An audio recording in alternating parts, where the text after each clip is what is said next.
কলাগাছ গরুছাগলকে খাওয়ালে পুষ্টির চাহিদাও পূরণ হবে নিঃসন্দেহে। একবার ফলন তুলে নিয়ে কলাগাছ সাধারণত কেটে ফেলে দেওয়া হয়।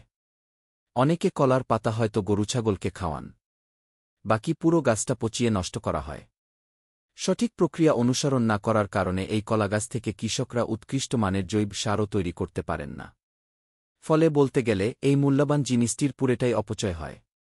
অথচ এই কলাগাছ হতে পারে ভালো মানের গোখাদ্য। প্রথম গরু কলাগাছ সেভাবে খেতে চায় না। তবে পদ্ধতি জানলে এক বেলা পেট ভরে কলাগাছ খাওয়ানো সম্ভব। এতে কিন্তু পুষ্টির চাহিদাও পূরণ হবে নিঃসন্দেহে। কলাগাছে পুষ্টি উপাদান। শুকনো পদার্থের ডিএম হিসাবে কলা পাতা বা গাছে থাকে প্রায় 1/5 প্রোটিন। কুচি কুচি করে কাটলে এর উচ্চ পরিপাকযোগ্যতা 6/5 দাঁড়ায়। গরু খেতেও পছন্দ করে। দেখা গেছে 100 কেজি লাইভ ওয়েটে 2.15 কেজি ড্রাই ম্যাটার পর্যন্ত খায়। ঝোলাগুড ইউরিয়ার সঙ্গে মিনারেলস পরিপূরক হিসেবে খাওয়ানো হলে লাইভ ওয়েট গেইন দিনে 500 থেকে 750 গ্রাম পর্যন্ত হওয়ার রেকর্ড আছে। এক্ষেত্রে অবশ্য আখ কুচি করে মিশিয়ে দিলে ডায়েটে প্রোটিনের আরেকটি দরকারি সাপ্লিমেন্ট হতে পারে। আবার মিষ্টি আলুও ভালো। এটি উচ্চ হজমযোগ্য ঘাসের চেয়েও ভালো।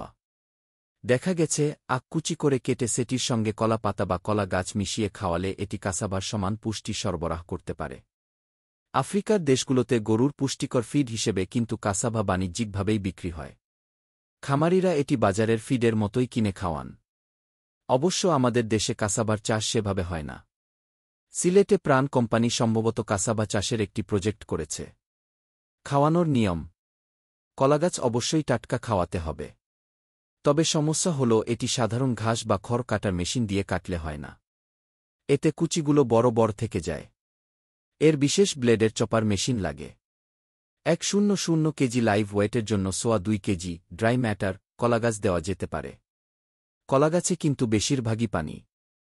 ফলে বেশি খেয়ে ফেলার সুযোগ কম। গরু খেতে না চাইলে সাথে চিটাগুড় ঝোলাগুড় লালিগুড় মিশিয়ে খাওয়ানো যেতে পারে।